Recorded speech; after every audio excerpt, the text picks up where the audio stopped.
Hey everyone, if you're here, I bet you're following this crazy 2024 race as closely as we are, and you want to get into the nitty-gritty of this Trump-Cheney thing, Yeah. especially those comments that he made about her. Oh, yeah. We've got articles here from CBS, the LA Times, the whole bunch of others, Yeah. and it's really interesting to see all the different takes on what happened.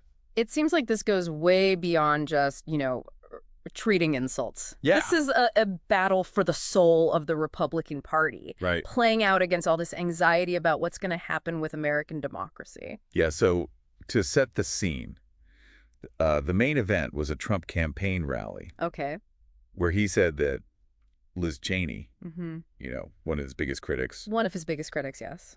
wouldn't be so hawkish if she had 9 barrels shooting at her. Wow. I mean, that's that's pretty intense imagery, right? intense imageries, yeah. And that 9 barrels comment, Right. that's where things get really interesting. Yeah. Some people hear that and they think it's a clear threat, maybe even talking about a firing squad. Oh, wow. But then you've got Trump's people saying, no, it's just a comment about Cheney's foreign policy views. Right. And Cheney didn't hold back at all in her response. What did she say? She called Trump a petty, vindictive, cruel, unstable man who wants to be a tyrant. Oh, my goodness. So she's saying his words are like right out of a dictator's playbook, Yeah.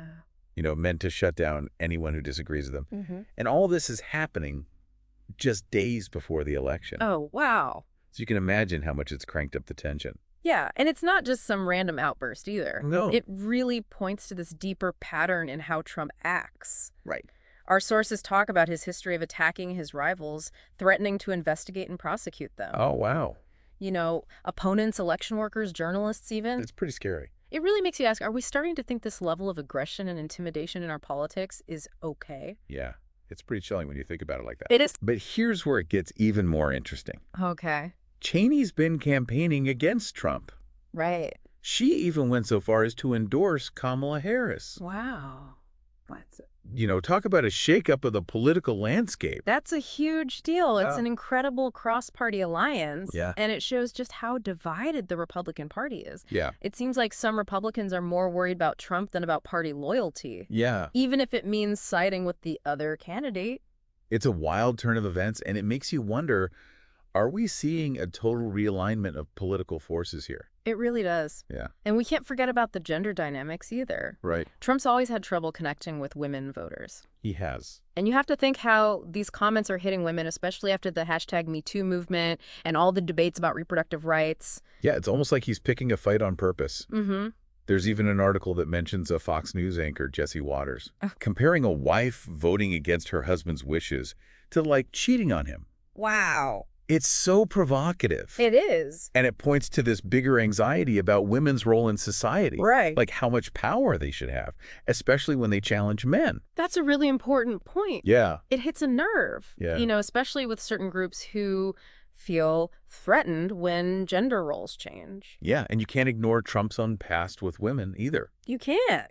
The allegations against him, his stance on reproductive rights, Right. it all adds up to this narrative that a lot of women voters find really alienating. Yeah, and so in this first part of our deep dive, Right. we've really tried to unpack this whole Trump-Cheney incident. But it's becoming clear this is about way more than just these two people. Yeah. It's a tiny version of these huge forces that are changing our society, like Sure. a battle for the soul of the Republican Party, the changing roles of men and women, and this growing acceptance of aggression in politics. It's a lot to think about. And in the next part, we're going to step back even further Yeah. and look at how this incident fits into the bigger trend of political polarization Okay. and how social media is making things even worse. Right. Okay, so picking up where we left off, let's kind of zoom out a little bit and look at how this whole Trump-Cheney clash fits into the bigger picture. Yeah. Like their feud is a symptom of this much deeper problem. You're right. It's like we're living in this pressure cooker of political polarization. Exactly. Everyone's on edge, and the smallest thing can set off an explosion. Exactly. And one of the biggest things fueling this polarization is social media. Oh, yeah. And the way it amplifies these divisions. Right. Think about it. The algorithms are designed to keep us hooked.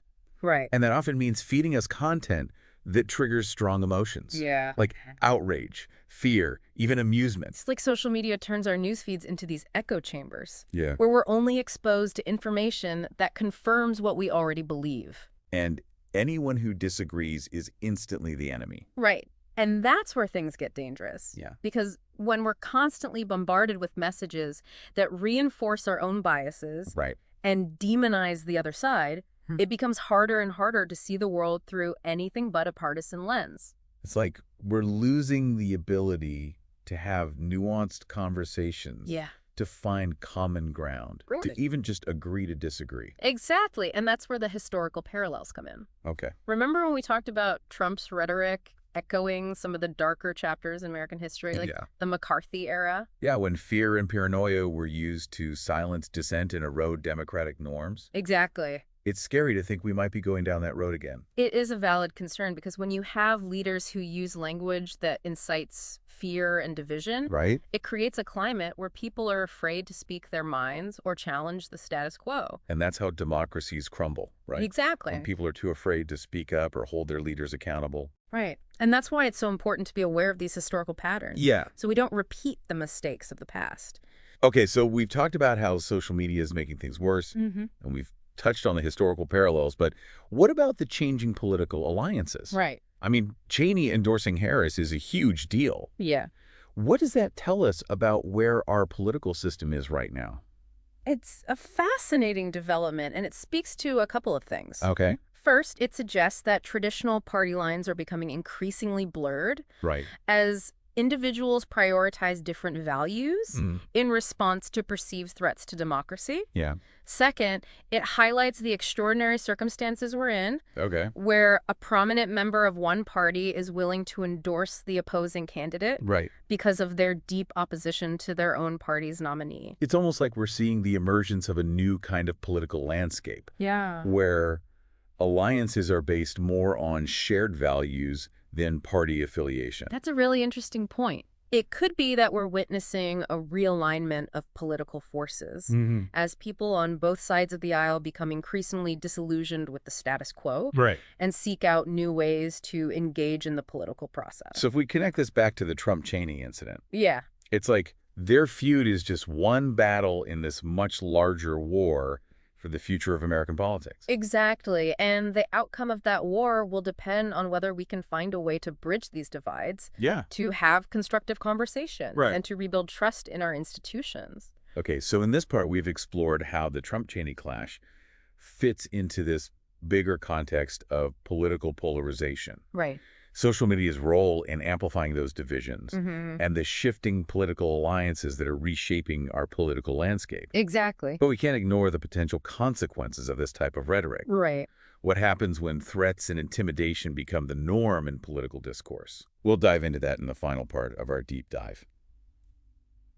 Okay, so we've talked about how this Trump-Cheney blow-up is, part of a much bigger story, how social media is kind of fanning the flames Mm-hmm. and how the old political lines are getting all blurry. Right. But what really worries me Mm. is what happens if this kind of aggressive talk just becomes normal in politics.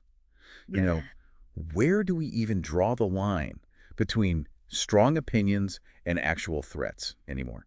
That is the million-dollar question, isn't it? It is. And it's one that, legal experts, political scientists, everybody's grappling with right now. Yeah. There's this fine line between free speech, which is protected, Right. and speech that's so dangerous it could actually lead to violence. And it feels like that line is getting harder and harder to see, especially online. Absolutely. Things spread so fast and they can be twisted so easily. Yeah, and when you have powerful people, Right. like a former president using this kind of language, Yeah. it can make it seem okay for their followers to act out their anger and resentment. It's a scary thought. It's a really dangerous precedent. It's almost like they're giving permission for violence. Yeah. And we've seen how that plays out, right? With all the political violence happening these days. Yeah. And it's not just words anymore. Yeah. It has real consequences. Exactly. And it goes beyond just physical violence, too. Right. This kind of rhetoric can really damage trust in our institutions. Yeah.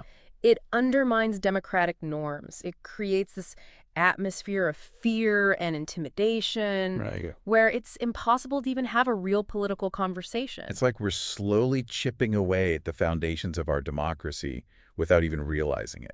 Yeah, and that's why it's so important to be aware of what's happening, to call out this kind of rhetoric when we see it, and Right. to really stand up for the principles of free speech and civil discourse. Yeah. Because if we don't, we're risking something much bigger than just a political disagreement. So what can we actually do about it? I mean, as individuals, how do we push back against this and try to make our conversations about politics more civil and productive? Well, it starts with each of us. Okay. We can be more careful about the words we use both online and in person, Yeah. choosing language that encourages understanding and empathy Right. instead of division and hostility. Makes sense. We can also try to listen to different viewpoints Mm-hmm.